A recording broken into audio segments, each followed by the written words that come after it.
Hello students, class 10th भाग 2 क्षितिज पाठ 1 सूरदास द्वारा रचित पद। आज के लेक्चर में हम सूरदास के द्वारा रचित पद की चर्चा करेंगे। अब इस पद में देखिए सूरदास ने लगभग 3 लोगों की चर्चा की है। एक तो उद्धव आते हैं और एक कृष्ण जी आते हैं और बीच में कौन आता है, गोपियाँ। तो इन तीनों के ऊपर ये कविता आधारित है। अब हम देखते हैं इस जो कविता है ये कहाँ से स्टार्ट होती है। तो ये उस टाइम की कविता है जब कृष्ण जी कहाँ चले जाते हैं, वृंदावन छोड़ के मथुरा चले जाते हैं, उस टाइम की कविता है। तो जब वो मथुरा चले जाते हैं तो क्या करते हैं, कंस का अंत कर देते हैं। जब अंश का अंत हो जाता है तो श्री कृष्ण जी क्या हो जाते हैं, मथुरा के अधिपति बन जाते हैं, यानी राजा बन जाते हैं। और राजा बनने के बाद उन पर बहुत सारी जिम्मेदारियां आ जाती हैं, जिनका ख्याल रखकर वो क्या करते हैं, उद्धव उद्धव को वृंदावन भेजते हैं। उद्धव कौन थे, उद्धव श्री कृष्ण के क्या थे, प्रिय मित्र थे। और प्रिय मित्र के साथ साथ क्या थे, उनके चचेरे भाई भी थे। अब जब उद्धव क्या करते हैं, वृंदावन जाना होता है, उस टाइम श्री कृष्ण को पता होता है कि उनको क्या कैसे वहां पर भेजना है। अगर ऐसे ही जाएंगे तो वो कुछ नहीं कह पाएंगे, कोई भी संदेश अपना नहीं दे पाएंगे। तो क्या करते हैं, वो उद्धव को भली बात पाठ पढ़ाते हैं कि उन्हें जाकर वहाँ क्या क्या बोलना है और क्या नहीं बोलना है, ये सब उनको समझाते हैं। उसके बाद श्री कृष्ण उन्हें वृंदावन के लिए विदा करते हैं। इससे आगे की जो कहानी है वो इस कविता के माध्यम से सूरदास जी ने बताया।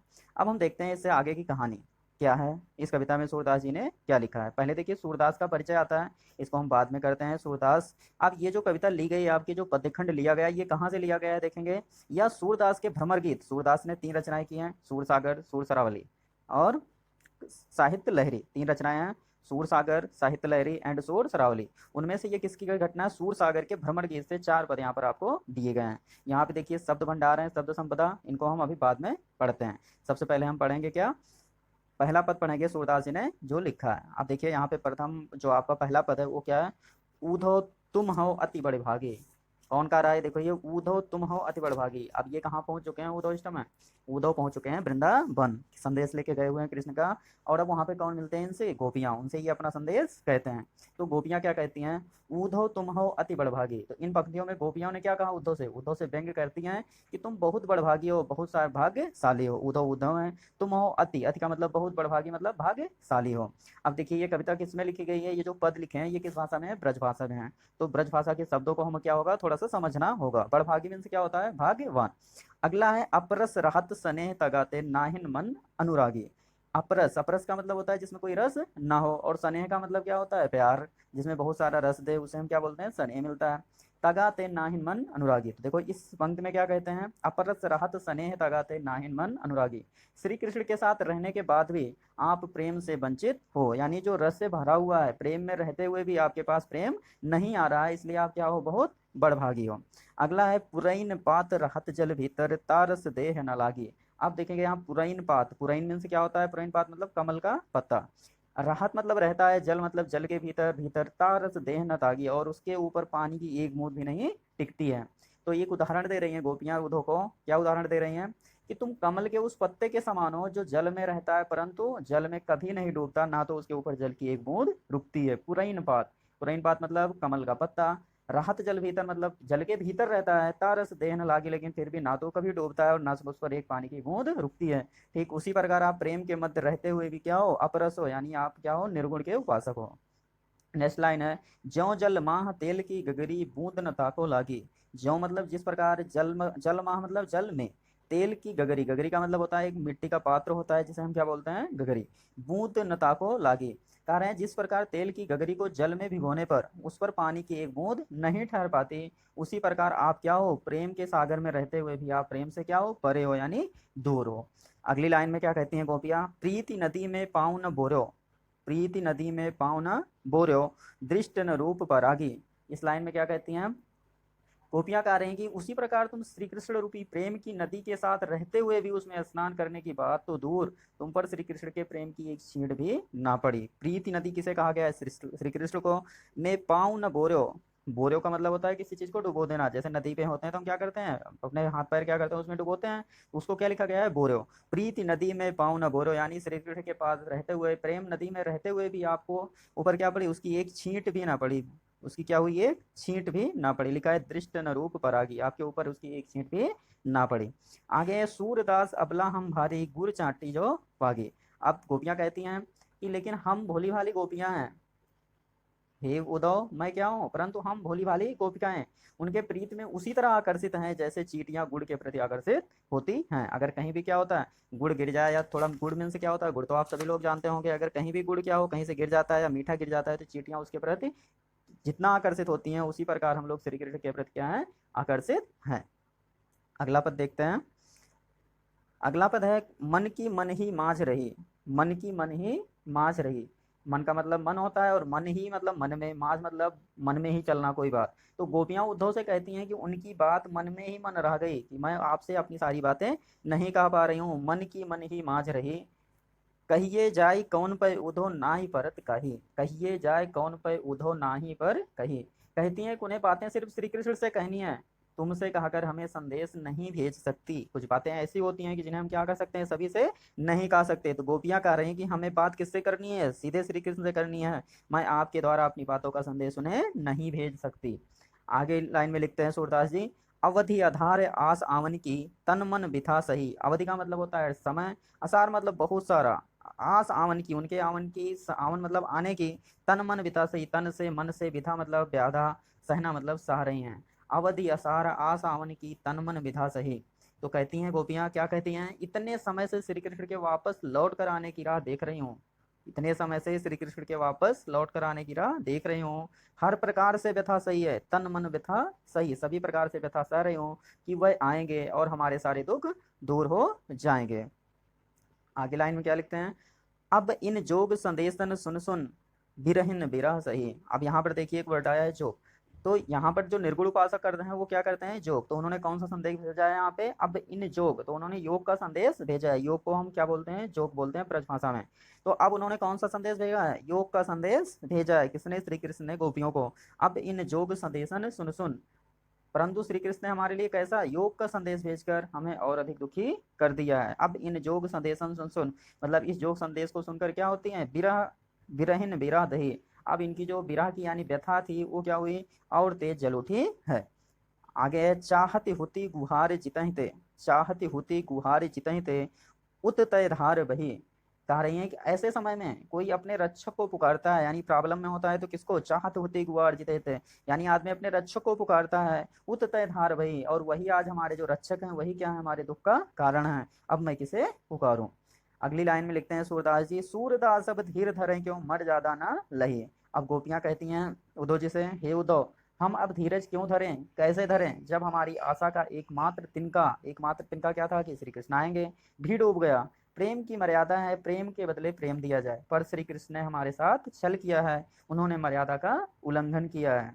तो गोपियां क्या कहती हैं उद्धव से कि प्रेम क्या होता है, प्रेम की मर्यादा यही है कि प्रेम के बदले प्रेम दिया जाए, परंतु श्री कृष्ण ने हमारे साथ क्या किया, छल किया। वो ये कह के गए थे कि हम आएंगे और अभी तक आए ना, और मुझे हमारे लिए क्या भेजा है, संदेश भेजा है, और वो भी किसका, योग का संदेश भेजा है। इसलिए गोपियां क्या होती हैं, उद्धव को बताती हैं, अपने संदेश भी नहीं दे पाती, बस केवल क्या करती हैं, उन्हें अपने जो समस्याएं हैं वो ऐसे बताती हैं। आगे देखिए क्या कहती हैं गोपियां, हमारे हरि हारिल की लकड़ी। हारिल क्या होता है, एक पक्षी का नाम होता है, और लकड़ी को हम ब्रजभाषा में क्या बोलते हैं, लकड़ी। हमारे का मतलब वो श्री कृष्ण के लिए किया गया, हरि मतलब तो भगवान होता है, तो भगवान ही मानती थी गोपियां श्री कृष्ण को, इसलिए उन्होंने कहा हमारे हरि हारिल की लकड़ी, यानी जो हमारे श्री कृष्ण हैं वो क्या है, हमारे लिए हारिल की लकड़ी के समान है। जिस तरह हारिल पक्षी जो होता है वो लकड़ी के टुकड़े को अपना सहारा मानता है, यानी बिना लकड़ी के नहीं रहता, उसके साथ ही रहता है, उसी प्रकार श्री कृष्ण भी गोपियों के जीने का आधार है, यानी हमारे जीने का आधार है। हमारे हरि हारिल की लकड़ी, यानी हमारे जीने का आधार कौन है, श्री कृष्ण है। उसी प्रकार है जैसे कि हारिल जो पक्षी होता है वो लकड़ी के सहारे ही जीता है। अगली लाइन में कहते हैं, मन क्रम बचन नंद नंद उर यह दृढ़ करी बकरी। मन क्रम मतलब मन, और मन वचन से, नंद नंदन और, यानी ये कौन है, नंद बाबा के पुत्र थे। तो वो क्या कहती हैं कि मैंने मन क्रम और वचन से नंद बाबा के पुत्र श्री कृष्ण को अपना मान लिया है। कान कान जकरी, यानी उन्हें क्या किया है, मैंने पकड़ लिया है, अपना मान लिया है। मन क्रम बचन नंद नंदन और, मैंने मन क्रम बचन से नंद नंदन और मतलब नंद बाबा के पुत्र श्री कृष्ण को यह दृढ़ कर पकड़ी, उसी प्रकार मैंने पकड़ लिया है जैसे हारिल क्या करता है, लकड़ी को पकड़ कर रखता है। आगे लाइन में लिखते हैं, जागत सोवत स्वप्न दिवस ने सिकान कान जकरी। जागत मतलब जागते हुए, सोते हुए, स्वप्न में, दिन में, निशिकान कान जकरी। गोपियां कहती हैं कि जागते हुए, सोते हुए, दिन में, रात में, स्वप्न में हमारे रोम रोम में इस कृष्ण नाम ही जपता रहता है। नेक्स्ट लाइन क्या है, आगे की लाइन है, सुनत जोग लागत हैं ऐसे ज्यों करुई ककड़ी। सुनत जोग मतलब जो आप जोग की बात मुझे बता रहे हो, ये ऐसे लग रहे हैं जैसे जो ककड़ी होती है कड़ुई, वो लगती है खाने पे। तो एक उदाहरण दिया है उन्होंने कि ये उतने बुरे लग रहे हैं मुझे जितने की एक कड़ुई जो ककड़ी होती है वो खाने में लगती है। वो क्या कहती हैं, उन्हें उद्धव का संदेश जो होता है वो ककड़ी के समान लगता है, और कृष्ण का प्रेम रोग लग चुका है, इसलिए क्या होता है उन्हें ये बुरा लगता है, यानी कड़ुई के समान लगता है। आगे लाइन में कहती हैं, सूत व्याधि हमको ले आए, देख सुनी न करी। अब हम आपके कहने पर योग नहीं कर सकते। सुन तो व्याधि हमको ले आए, देखी सुनी न करी। आप जो योग संदेश लेके आए हो मेरे लिए, उसको ना तो मैंने कभी देखा है, ना तो इसके बारे में सुना है, इसलिए हम क्या कर सकते हैं, इसका भोग नहीं कर सकते, यानी हम इसकी बातें नहीं समझ सकते। आगे लाइन में कहते हैं सूरदास जी, यह तो सूर्य तिनहि लय सौंपो जिनके मन चकरी। हे उद्धव, क्या करो आप ये संदेश लेकर आए हो, उन्हें जाकर सौंपो जिनका मन चंचल हो, क्योंकि हमारा मन क्या है, पहले से ही श्री कृष्ण में लग चुका है, इसलिए हम अब योग की बातें नहीं समझ सकते। तो इस प्रकार क्या करती हैं गोपियां जो हैं वो उद्धव को बताती हैं इस श्री कृष्ण के बारे में कि अब हम क्या कर सकते हैं, अब हमको ये योग का संदेश समझ में नहीं आता है। अगले पद में देखिए क्या कहते हैं सूरदास जी कहते हैं, हरि हैं राजनीत पढ़ियाए। सूरदास जी लिख रहे हैं, हरि हैं राजनीत पढ़ाए, यानी का कौन रहा है इसे, गोपियां कह रही हैं, किससे कह रही हैं, उद्धव से कह रही हैं। हरि हैं राजनीत पढ़ियाए, गोपियां कहती हैं कि श्री कृष्ण ने अब राजनीत पढ़ ली है। समझी बात कहत मधुवर के, समाचार सब पाए। अब सारे समाचार तो उद्धव ने बता ही दिए थे श्री कृष्ण के गोपियों को, तो उनकी समझ बूझ कर, यानी सारी बातें समझ कर अपने श्री कृष्ण के मधुकर के क्या आपस में चर्चा करती हैं, आपस में बात करती हुई कहती हैं कि उनके सभी समाचार क्या हो गए, श्री कृष्ण के लिए कहती हैं। आगे लाइन, समुझी बात कहत मधुकर के समाचार सब पाए, यानी सारे बातें समझकर ये कहती हैं कि सारे समाचार क्या हो गए, इनको मिल गए। एक अति चतुर हुए पहले ही अब गुरु ग्रंथ पढ़ाए। कहती हैं कि ये क्या थे, एक अति चतुर हुए पहले, ये तो पहले से ही क्या थे, बहुत चालाक थे, लेकिन अब तो इन्होंने बहुत बड़े बड़े ग्रंथ पढ़ लिए हैं। अब ये क्या हो गए हैं, बहुत ज्यादा चतुर हो गए, यानी पहले से ज्यादा चतुर हो गए। अब ये मुझे क्या पढ़ा रहे हैं, योग संदेश पढ़ाने चले हैं। बड़ी बुद्ध जानी जो उनकी, जोग संदेश पठाए, जिससे उनकी बुद्धि बढ़ गई है, यानी इन्होंने क्या किया, बहुत बड़े बड़े ग्रंथ पढ़ लिए, इससे इनकी बुद्धि बढ़ गई। तभी तो हमारे बारे में सब कुछ जानते हुए भी उद्धव से इन्होंने क्या किया, संदेश भेजा है, जोग संदेश पठाए। नेक्स्ट लाइन है, उद्धव भले लोग आगे के परहित डोलत धाये। उद्धव का क्या दोष है, उद्धव तो भले लोग हैं, ये तो परहित की भलाई करने के लिए आगे चले आए, यानी यह संदेश लेकर आ गए। उद्धव का इसमें कोई दोष नहीं है, दूसरों का कल्याण करने में ये क्या करते हैं, आनंद का अनुभव करते हैं। उद्धव भले लोग आगे के, उद्धव कैसे लोग हैं, भले लोग हैं, पर हित डोलत दाए, यानी दूसरों के कल्याण के लिए ही क्या करते हैं, अपने सुख का अनुभव करते हैं। अब अपने मन फेर फेर पई हैं चलत जो हुते चुराए। अब अपने मन फेर पई हैं चलत जो हुते चुराए। गोपियां कहती हैं कि उनसे कहिएगा, यानी श्री कृष्ण से कहिएगा कि मथुरा जाते वक्त वह अपने साथ हमारा मन भी लेकर गए थे, यानी श्री कृष्ण क्या किए थे, जाते समय वह गोपियों का मन भी लेकर गए थे। अब क्या करें, उन्हें वापस कर दें। अब अपने फेर पई हैं चलत जो होते चुराए, अब उन्हें क्या कर दें, वापस कर दें।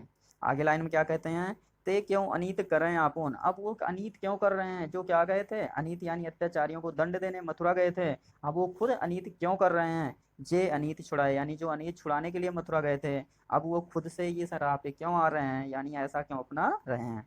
राज धर्म तो यह सूर जो प्रजा न जाहि सताए। अब गोपियां राज धर्म के बारे में बताकर कहती हैं कि आप जाकर उनसे कहिएगा कि राज धर्म क्या है। आप उनसे कहिएगा कि एक राजा को हमेशा चाहिए कि वह प्रजा के हित का ख्याल रखे, उन्हें किसी भी प्रकार का कष्ट ना पहुंचने दे, यही क्या होता है, राज धर्म होता है। तो राज धर्म बताते हुए गोपियां क्या कहती हैं, उद्धव से कहती हैं कि आप उनसे कहिएगा कि राजा को क्या चाहिए, हमेशा चाहिए कि वह प्रजा के हित का ख्याल रखे, उन्हें किसी भी प्रकार का कष्ट ना पहुंचने दे, यही क्या होता है, राज्य का धर्म होता है। अब देखिए जो भी पद आपने पढ़े ये किसके द्वारा रचित हैं, ऑलरेडी सूरदास के द्वारा रचित हैं। अब हम थोड़ा सा सूरदास के बारे में जानते हैं, सूरदास का जन्म परिचय क्या था। तो सूरदास का जो जन्म कहाँ हुआ था, सूरदास का जन्म मथुरा के निकट रूणकता गांव में हुआ था। कब हुआ था, 1478 यानी 1478 ईस्वी के आसपास इनका जन्म माना जाता है। ये किसके शिष्य थे, ये किसके शिष्य थे, तो ये वल्लभाचार्य के शिष्य थे। और ये जो वल्लभाचार्य हैं ये किस में आते हैं, अष्टछाप कवियों में प्रसिद्ध हैं। वह मथुरा और वृंदावन के बीच गऊ घाट पर रहते थे। कौन रहता था, सूरदास जी कहाँ रहते थे, मथुरा और वृंदावन के बीच गऊ घाट पर रहते थे और श्रीनाथ जी के मंदिर में भजन कीर्तन करते थे। और इनके बारे में माना जाता है कि सन 1583 में पारसौली में उनका निधन हो गया। इनके बारे में बहुत सारी कहानियां हैं, ऐसा माना जाता है, कोई कहता है ये जन्मांध थे तो कोई कहता है कि बाद में अंधे हुए, ऐसा कुछ कंफर्म नहीं है, लेकिन अधिकांश में यही मिलता है कि ये क्या थे, जन्मांध थे, यानी जन्म से अंधे थे। अब देखिए सूरसागर ने 3 ग्रंथों की रचना की है, सूरसागर, साहित्य लहरी और सूर सरावली। इन सब में सूरसागर क्या है, सर्वाधिक लोकप्रिय है। अब देखिए क्या था इनका काम, खेती और पशुपालन वाले भारतीय समाज का दैनिक अतरंगचित और मनुष्य का स्वाभाविक वृत्तियों का चित्रण सूर की कविता में मिलता है। अब देखिए सूर ने का जो है वो क्या है, वात्सल्य और श्रृंगार, ये 2 रसों का मेन वर्णन किया है। किसके ये माने जाते हैं, सूर ने वात्सल्य और श्रृंगार के श्रेष्ठ कवि माने जाते हैं, यानी इन रसों का इन्होंने क्या किया है, वर्णन किया है। कृष्ण और गोपियों के प्रेम सहज मानवीय प्रेम की प्रतिष्ठा करता है। सूर ने मानव प्रेम की गौरव